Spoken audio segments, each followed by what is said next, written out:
I'm thrilled to welcome you to the Introducing Suha webinar. I'm Chris Johnstone. I'm joined by my dear friend and colleague Madeleine Young. We've been working together in Suha training, and I'd love to just start off also by sharing a, a kind of something doesn't add up feeling that I've had. I've been involved in teaching well-being practices for 40 years now. It's really been such a long and major thread of my life, and had a kind of feeling of how come that many of the approaches that focus on well-being have very little to say about some of the major threats to well-being in our time. Issues like the climate crisis, issues like the depletion of nature, inequality and war and the threat of war, and the list goes on. And what would it be like to redesign or to design a well-being approach that was a better fit for the 21st century? And so that's really been Project Suha, taking on the project of developing an approach to well-being, not just individual well-being, but also collective well-being as well. And these two words, Suha, stand for sustainable happiness. And it's really about bringing together sustainability and also happiness. And that really bring these two together in a way that has a deep interconnection that we'll be exploring. And so our question that we're holding is, could we develop an approach to well-being that doesn't involve turning away from world issues, but is instead about playing our part or supporting us to play our part in a way that's satisfying, that's good for ourselves, other people, and the world. So that's the starting point. And as we've been developing Suha, and we ran an 8 week pilot course just last year, there's a lot of different pieces of the Suha puzzle. And our goal in this webinar is to introduce some of those pieces, ideally enough so that you can take away and use these in ways that add to your life, that are useful to you, and also support you in playing a role in supporting the well-being in other people and also our world. So that's the hope of that we're starting with here. And I want to begin with just a simple Suha move, and I'm actually going to stop sharing here. This is one of my favorites. It's one I do often. Just have your hand here and invite you to do this, just to look at your palm.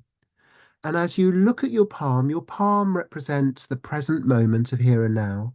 And there's this stance or understanding that wherever you are, whatever you face, it can go many different ways. So there's better ways, perhaps thumbs up, there's worse ways, there's ways in the middle. Influenced here by the Penn Resilience Program, where they have these perspective check questions. Penn Resilience Training Program developed by psychologists at the University of Pennsylvania, where they say, what's the best that can happen? Thumbs up. What's the worst that can happen?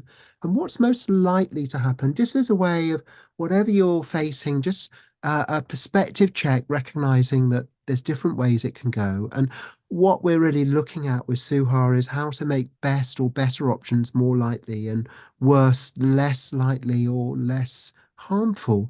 Um, and what's useful about this is that even if things work out badly, even from the little finger pathway, that same process still holds, that you can follow your little finger, things will take a turning for the worse. But from a turning for the worse, things can work out different ways. There are better ways it can go.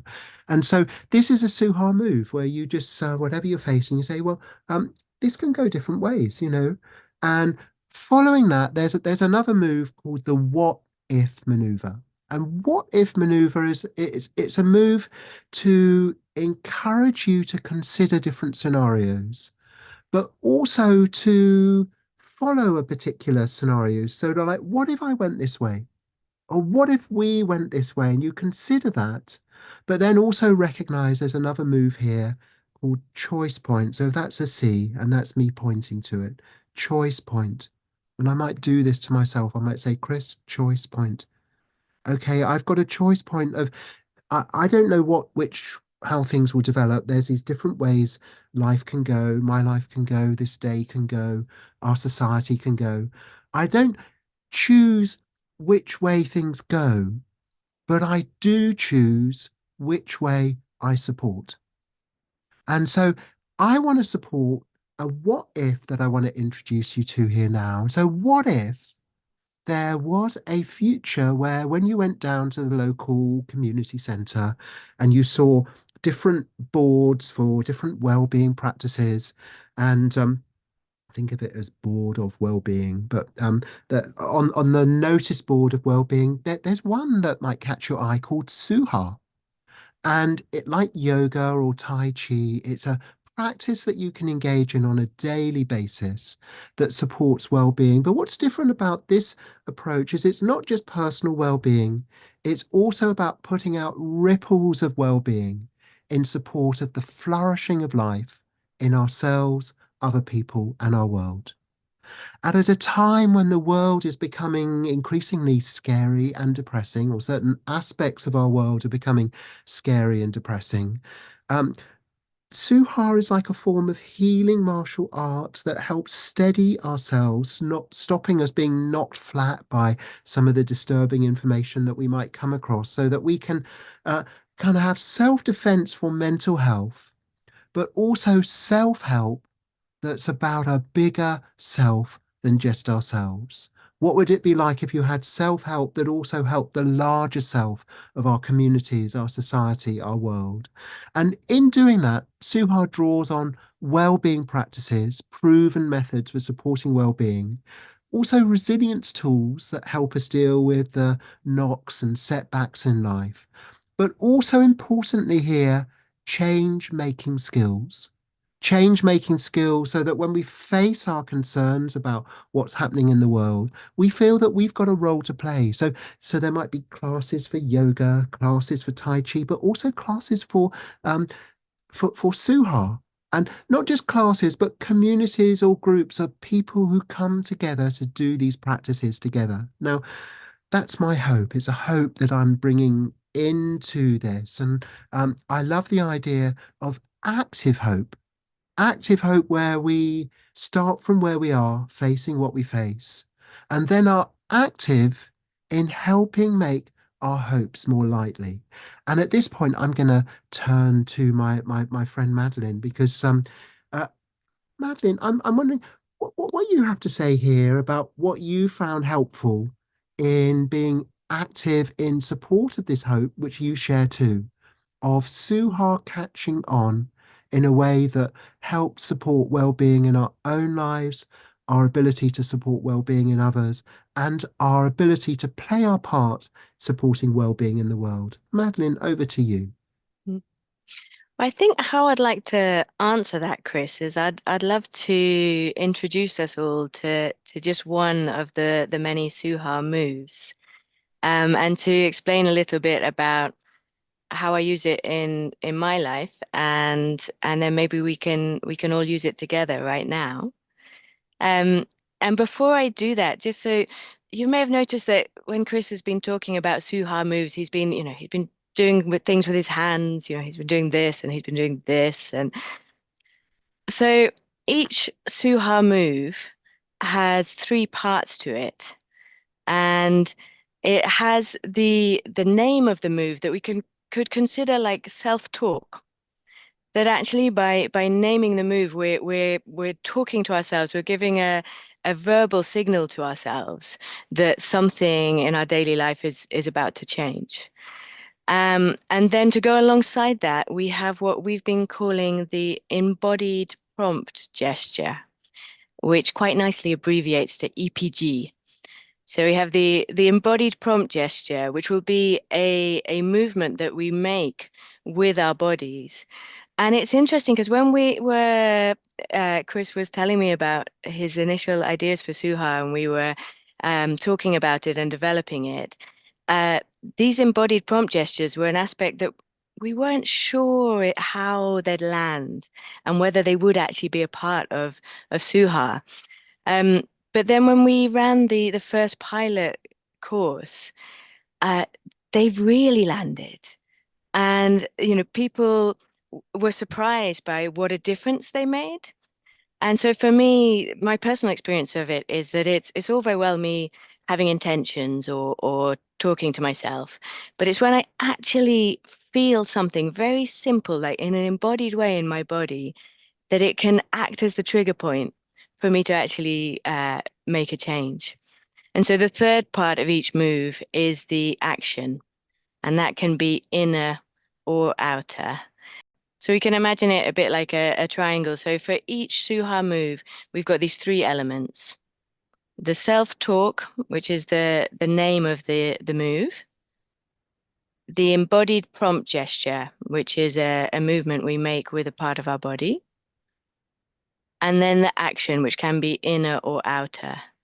And the action plays some part in supporting the flourishing of life in ourselves, in others, and in the world. And so the move that I would love to share with you right now is a move called rootedness. And you can see the character here in this slide just depicting the embodied prompt gesture there. And rootedness is a move that the action is that we're taking a moment to acknowledge and celebrate feeling part of something larger. So it's like rooting down into what we're connected to, feeling our belonging, feeling a sense of loyalty. And so one example, I did this move this morning. I look after rescue horses, and when I work with them, I like to really feel very rooted. And as I was walking toward them, I realized that I was not feeling very rooted. And so I actually just took a moment to do the embodied prompt gesture and to feel into my body, to really settle into my body, to remind myself of my purpose and why I was there, what my intention was, to look around me and notice the meadow that I was on that I shared with them, and to remind myself of these beings that I care for and remembering my appreciation for them. And so, yeah, Chris, if you'd just stop that share for a moment, I'll guide us in using this move right now. So I just show you the embodied prompt gesture again. So we have one hand, and this hand is like the earth, and the other hand is rooting down through it. And I really feel that thing. So when I make this, sometimes I'll then, when I'm feeling into my body, I'll feel like, where does this feel, where does this feel best on my body? And actually, as I was going towards the horses, it was low down. It was like in my center of gravity. And it felt strong. So right now is a kind of moment. If I was arriving at a webinar and I was like, well, I've come from a very busy day and I don't know if I'm quite here yet, that I might use this move. So I would invite anybody who would like to just try out that embodied prompt gesture. Just try putting one hand as the earth and the other one rooting down through it. And then you can do it with your eyes open. I often do, or you can just soften your gaze. And just maybe saying to yourself, rootedness. Taking this moment to feel into your body, this body that you belong to.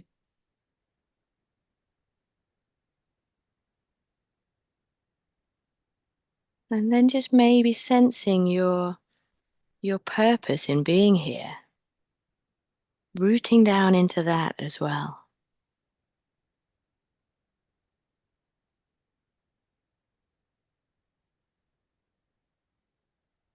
And then even in this virtual world in Zoom, we can also root down into this place that we're temporarily inhabiting together.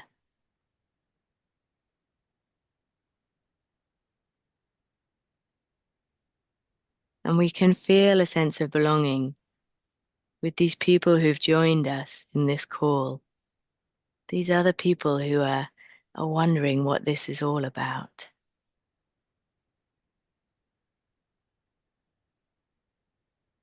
So just taking another moment there to just feel What else do you feel connected to in this moment? Where are those roots leading down to for you?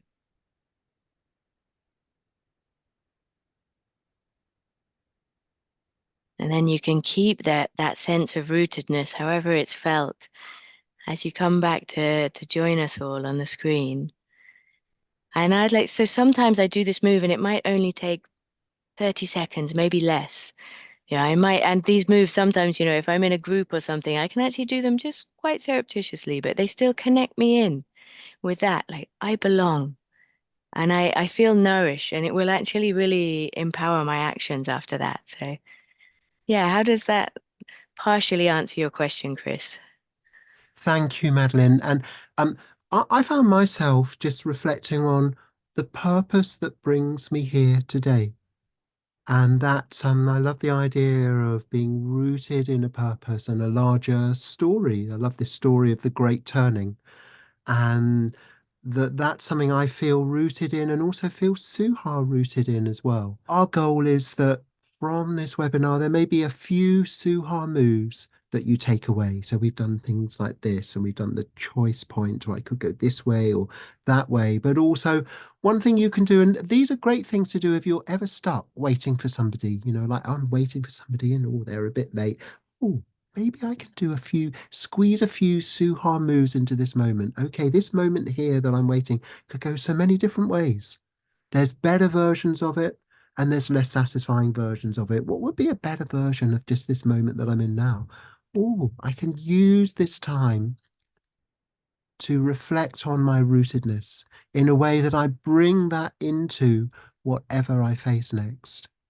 Let's move on. Let's move on with our Suha journey. And I want to share a story of dear friend B, who's on our last Suha pilot course. And B was lying in bed one morning, and she was reflecting on this Suha move called B mat. That's this move, B mat, and I'll explain B mats. That any of you are familiar with BJ Fogg's work on tiny habits might also know how those letters BMAT stand for behavior equals MAT. And what I'm going to do, I'm just going to jump ahead to just a reference to his work. Because in terms of where does Suha moves come from, there is a hybrid approach that has many different sources, but particularly looking at evidence-based well-being approaches. The work Tiny Habits, New York Times bestseller. You may be familiar with BJ Fogg's work. He talks about in terms of what helps us make changes of behavior. B stands for behavior, and in order to have a behavior change, you need three key elements. You need to have some motivation. You need to want to do it, or have some reason to do it. You need to be able to do it, ability. But um, you can have the ability and you can have motivation, but if you miss this third element of a trigger, you are less likely to make, or you won't make the behavior the change. So B was thinking, okay, the B for me is I want to get out of bed. I'm lying in bed. It's so comfy here. I want to get out of bed.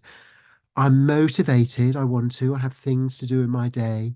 I have the ability, I'm able to get out of bed. And I don't know how many of you have had this experience of being motivated and able to get out of bed, but still finding it very difficult. Certainly, I have.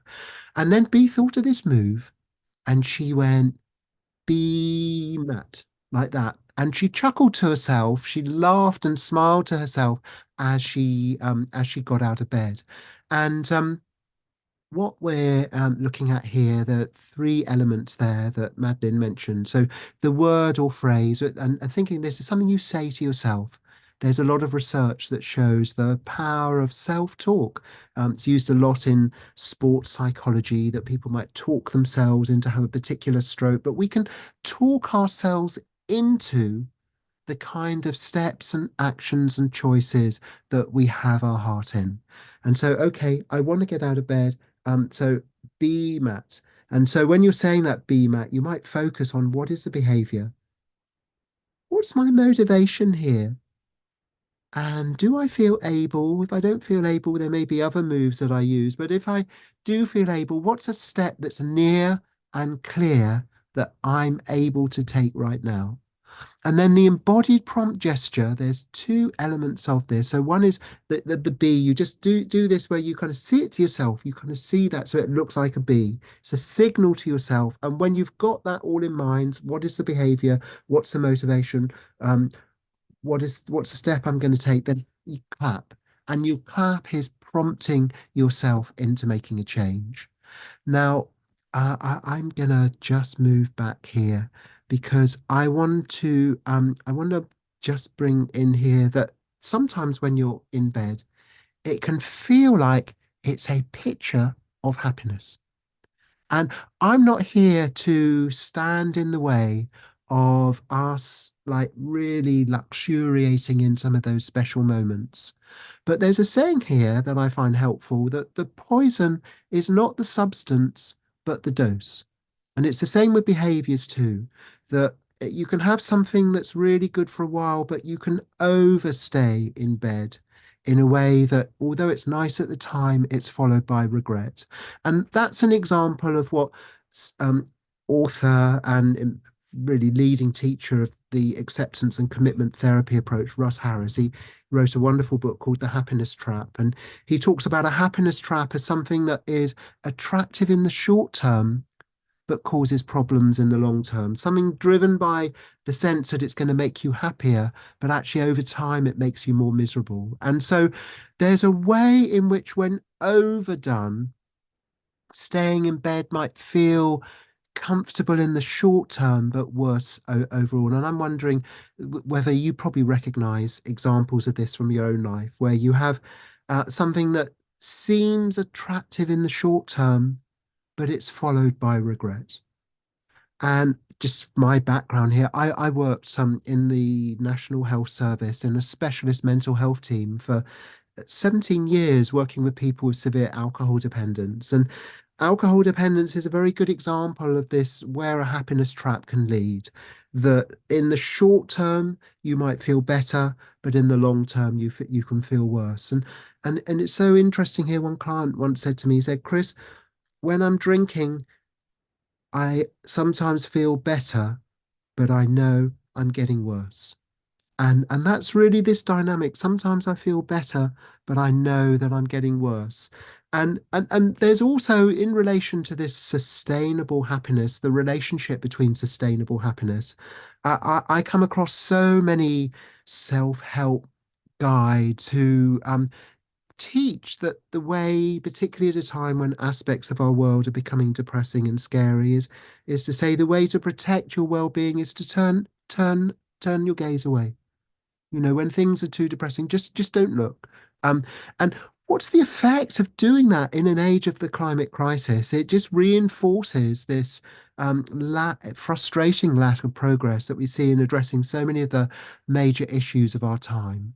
And in terms of Suha understanding, one of the real key shifts is the difference between a picture of happiness, where you have a smiley face and whatever you associate with what makes you happy in that moment, and a story of happiness. A story of happiness is a bit like a good story and a good plot. It has ups and downs, it has turning points, it has a strong sense of plot. And that's what we can have in our society. And so when Bee got out of bed, she was taking part in a story of happiness. You know, in the short term, it might feel worse, but made her feel better. That there might be times in your own life you recognize things that weren't comfortable at the time, but you're glad you did them because they expressed values that were important to you. They were part of a larger story that headed somewhere you wanted to go. And and so the shift in this whole Suha approach is about how we move from this thing, this happiness trap of things that might seem to make us happier in the short term, whether it's having too much cake, staying in bed too long, drinking heavily, or having the very high carbon lifestyle that's normal in industrialized countries in a way that's leading to this carbon this climate crisis that we face. And so the shift is, how do we move from unsuha are things that unsustainable happiness, to something that actually protects well-being in the longer term. We widen the time frame of happiness.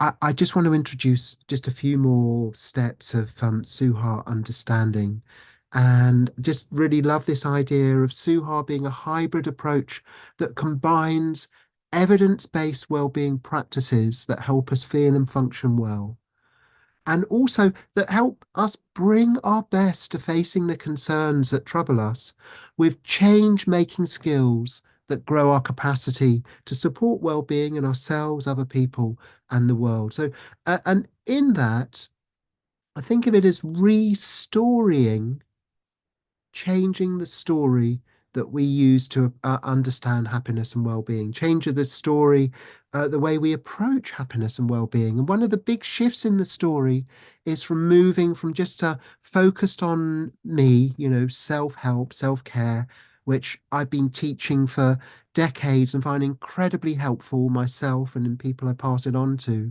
But by itself, it's only just part of a larger needs to be part of a larger system that also includes the skills and interventions and ways of being that we can use to support others. And so, perhaps if you're a coach or a helping professional or a parent or a good friend or colleague, there's ways that you might want to grow your skillfulness in helping others. But there's also the us, looking at collective well-being, how we play our part in the larger story of well-being. And there's a Suha move to go along with this, and it's just like this: these three loops: me, you, us. And it's a way of reminding ourselves. So a lot of this is about, we're communicating with ourselves in a way that guides us to live our lives a particular way, that we're taking part in a larger cultural shift from the unsuha approach, which is pretty much standard and normal in the business as usual approach of our society, towards how can we have a way that protects happiness in the long term so that it's there to be enjoyed by future generations as well as people living now. But also, we'll look at ways in which that sustainable happiness is more long lasting in our own lives too. And so there's something here about the timescape we look at. So we can use these loops to approach different widening. Oh, this is a move here, by the way, widening of timescape. And widening of timescape, like a landscape is the area of land you give your attention to. A timescape is the area of time you give your attention to. And just to widen it, so rather than just looking at this moment, you'll maybe say, look at this year. How can you help your year go well? That might be different to, what do I feel like in this moment that will make me feel better right now? But also to locate a year within a lifetime, and to locate our lifetimes within larger flows of life that include those who've come before and those who come after us too. How can we have actions in our life that support happiness in people who aren't even born yet? Now that's real Suha, real sustainable happiness. So that's the challenge. You kind of think, well, okay, how do we do this? We've actually got a workshop this coming Sunday, just for 3 hours. It's like a mini workshop on Suha, where we apply Suha to your year ahead. And we say how to help your year go well. And we're looking at Suha moves to help your year go well. And there's details of that at collegeofwellbeing.com. But also in that how to help your year go well, one of the patterns to watch out for, the unsuha patterns to watch out for, is this pattern of overshoot and collapse.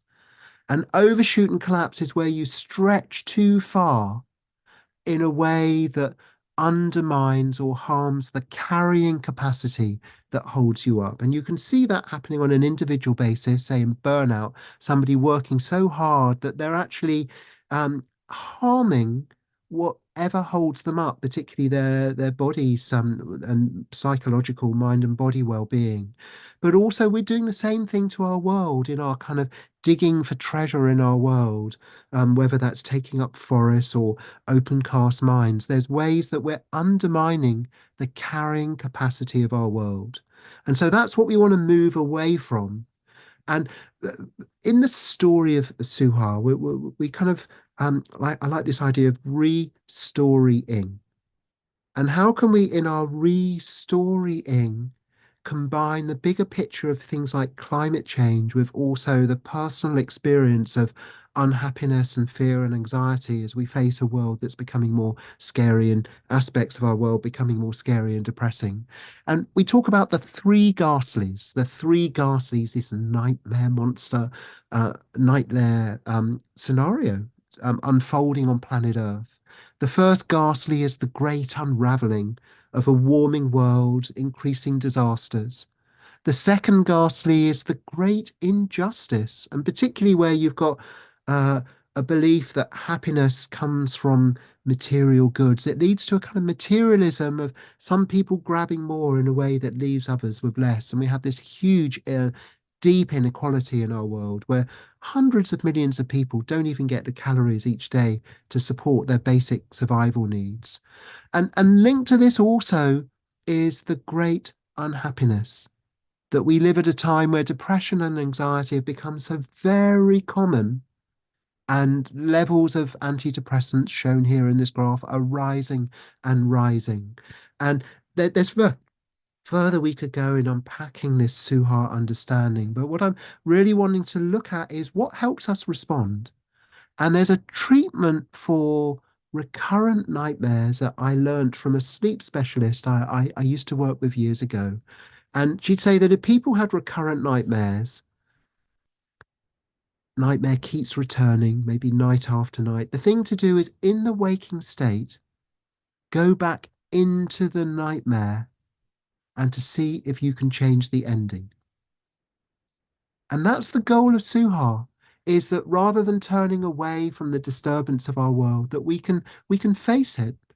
We can face the storm and we can look at Suha moves that help us do that so that when we face challenging situations, rather than feeling overwhelmed, defeated, de-energized, or heart sunk, we can feel more resourced.